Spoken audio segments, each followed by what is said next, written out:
When I was brought on staff at Filament Games back in August 2011, I had little knowledge of what I was in store for.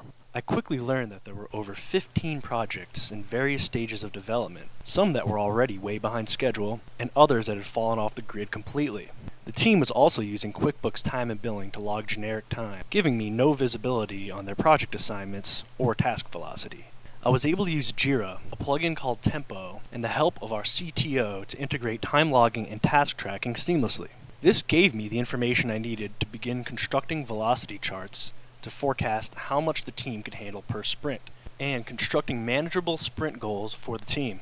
To get an idea of where everything was, I created this project status document to communicate and identify project conditions and what was needed from each of them. You can see the evolution of the sheet and how useful this was in generating necessary attention to all projects. I was also key in generating project closure and project change request documents, as well as statement of work templates.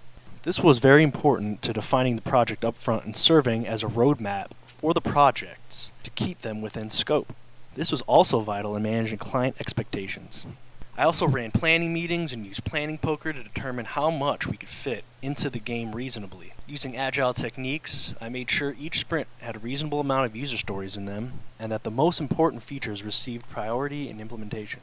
Another issue identified was the loss in productivity the programmers were experiencing because they had 2, sometimes 3 projects to deal with at the same time. I had to get creative with the allocations. I coordinated a Kanban style schedule where programmers would devote alternating focused weeks to the sprints.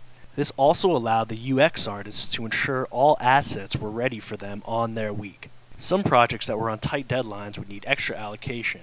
This tool allowed me to clearly see where my resources needed to be on any given week. When planning future projects, I had to create a master schedule to see where we stood allocation-wise and how many new hires we'd need to facilitate how many extra projects. This also allowed me to track the budget and get metrics on team activity through the project's life cycles. I also devised a development process that is unique to how Filament creates games.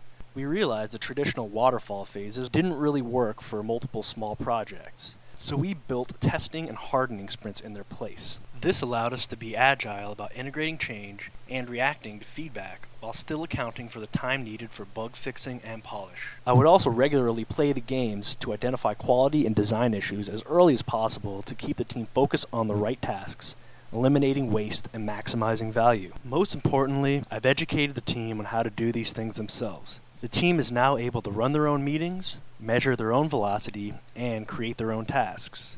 All in all, the future of Filament looks good with a very clear roadmap and a team that's learned how to self-organize.